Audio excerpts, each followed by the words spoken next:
Okay, let's just jump right in. Who is the single greatest musician of all time? Now, at first glance, that seems like a simple question, right? It's the kind of thing you'd argue about with your friends. But the more you start to pull at that thread, the more you realize it's actually one of the most complicated and, honestly, explosive questions in all of art. And to even try to answer it, we first have to figure out why it's so loaded in the first place. And you see it all the time online, don't you? This one comment about some list of all-time greatest songs just perfectly captures the chaos. People get genuinely heated about these rankings. Because when we talk about music, we're not just talking about notes and rhythms. We're talking about our identity, our memories, our culture. And that's where it all gets messy. I mean, for a lot of people, you could make a very, very strong case that the conversation starts and ends with the Beatles. For millions, they are the default answer. Their influence on pop music, on culture as a whole, it's so huge it's almost impossible to even measure. But then, what about someone like Gucci Mane? He is an absolute titan for an entire generation of rappers out of Atlanta. Seriously, without him, the sound of modern trap music just wouldn't exist as we know it today. And then, what about Joseph Haydn? We're talking about the father of the symphony here. His work literally laid the groundwork for a huge chunk of Western classical music. So how on earth are you supposed to rank these three artists on the same list? It feels absurd because, well, it is. So if we're going to even attempt this, we first have to agree on what we're even measuring. What does the yardstick for musical genius even look like? Well, on one hand, you've got pure commercial dominance. We're talking staggering numbers that are just impossible to ignore. Drake can drop an album and it just takes over the charts. The Beatles, over 600 million units sold worldwide. But then you have enduring influence. As Dave Navarro famously said, Black Sabbath are the Beatles of heavy metal. They didn't just sell records, they created the entire blueprint, the very language, for a genre that's still going strong today. So, which one is greater?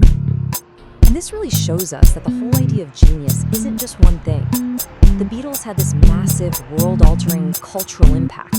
Frank Zappa, on the other hand, was celebrated for his insane, mind-bending technical skill. And then you have Lauryn Hill, who reached legendary status through the artistic purity of one single, landmark, Grammy-winning album.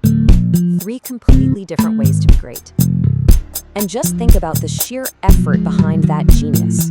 It took over 700 hours of studio time to record Sgt. Pepper's Lonely Hearts Club Band. And this was in an era of 4-track recording.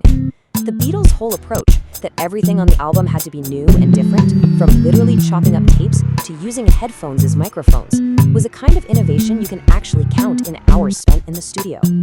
But here's the thing. Our perception of who's a genius doesn't just happen on its own. It's also shaped by these really powerful forces that tell us what we should be listening to. So who are these gatekeepers and how have they changed? It's pretty wild when you see how radically the role of the gatekeeper has shifted. Back in Haydn's day, you had to please these wealthy patrons, like the Esterházy family. He literally wore their uniform. Fast forward to the 20th century, and it was all about the critics at magazines like Rolling Stone or Pitchfork. But as we saw recently with Pitchfork getting folded into the men's magazine GQ, it really feels like that era is ending. Today, the most powerful gatekeeper in music isn't a person at all. It's an algorithm. And trying to influence this new gatekeeper, it's a totally different ballgame. It's less about making some grand artistic statement and more about generating data points.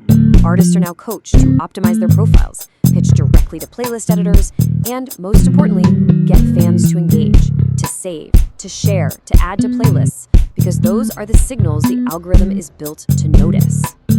But, maybe losing these human gatekeepers isn't such a terrible thing. This Reddit comment makes a fantastic point. Critics were never some objective authority on what's good. They have been hilariously wrong about music that ended up changing the world countless times. They just provide an informed opinion, a starting point for the conversation, not the final word. Okay, so we've questioned the metrics and we've questioned the critics, but what if we need to go even deeper? What if the very thing we're trying to rank, music itself, isn't even what we think it is? So this is the standard definition of music that most of us in the Western world probably learned. It's the art of arranging sounds in time, using melody, harmony, rhythm. It feels really solid, almost universal, like a scientific fact. But it's not. This quote from a cross-cultural study is honestly staggering. It reveals that our whole concept of music as this separate, distinct art form, it's a cultural construct. It's not a universal human truth. A lot of cultures don't even have a word for it. And here's why that matters so much. In the West, we tend to treat music as this isolated thing, something you listen to. But for so many cultures around the world, like the marrying of Papua New Guinea, you can't separate the sound from the dance, the ritual, and the religious meaning behind it all. It's not just an art form, it's a fundamental part of life. So how can we possibly declare a greatest when the very definition of the game changes completely depending on where you are in the world? So, if our metrics are flawed, if our gatekeepers are now just code, and if our entire definition of music is a cultural invention, then what's left? What actually makes a piece of music great? I love this comment because it gets closer to the real truth than any critic or sales chart ever could. Think about it. A food critic can tell you all about the history of a dish and the chef's complex techniques, but they can't change how it tastes to you. If you don't like it, you don't like it. End of story. And music is exactly the same. It is a deeply, fundamentally personal experience. So after all of this, after all the history, the theory, the cultural analysis, we land right back at that first simple question. If there is no objective standard, no supreme authority, who is the final judge? You are.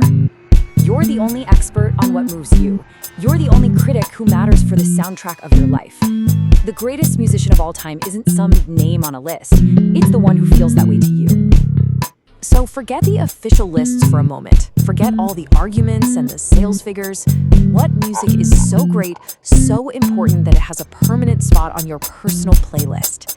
That right there, that's the only list that truly matters.